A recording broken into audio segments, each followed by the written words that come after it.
Hi అండి. పిల్లలకి చాలా హెల్త్ అయిన ఫుడ్ చాలా ఇష్టపడే కర్రీ కూడా ఎలా చేయాలి వీడియోలోకి వచ్చేయండి. ముందుగా వస్తే కళాయి పెట్టుకుని 2-3 చెంచాలు ఆయిల్ వేసుకోవాలి. ఒక జీలకర్ర, ఆవాలు కూడా వేసుకుని బాగా వేగించుకున్న తర్వాత ఒక ఎండుమిరపకాయ, అలాగే కొద్ది కరివేపాకు, 2-3 పచ్చిమిరపకాయలు సన్నగా తరుక్కున్నాయి, కొన్ని ఎల్లుల్లిపాయలు ఒలిసి పెట్టుకున్నాయి. అవి బాగా వేగించుకున్న తర్వాత ఒక ఉల్లిపాయ, చిన్న ఉల్లిపాయ చక్రాల కింద కట్ చేసుకుని అవి కూడా బాగా వేగించుకోవాలి. మనకి ఏంటంటే ఉడికిందో లేదో చూసుకోవాలి. ఉల్లిపాయ అది ఉడికిన తర్వాతే క్యారెట్ అయితే పావు కేజీ క్యారెట్లు అయితే తీసుకున్నాను. అవి కూడా ఇలా తిరుము కింద తీసుకుని బాగా వేగించుకున్న తర్వాత వేగిందో లేదో చూసుకున్న తర్వాత మూతతో పెట్టుకోవాలి.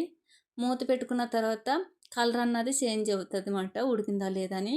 ఆ కలర్ చేంజ్ అవ్వాకే మనం దీంట్లో కొంచెం సాల్టు, అలాగే కొద్దిగా అయితే పసుపు, అలాగే కొద్దిగా కారం కూడా తీసుకున్న తర్వాత అవి బాగా వేగించుకున్న తర్వాత అయితే ఇప్పుడైతే నేనైతే పావు కేజీ క్యారెట్లకి ఒక చెక్క తిరుము తీసుకున్నది కొబ్బరి అయితే వేసుకున్నాను.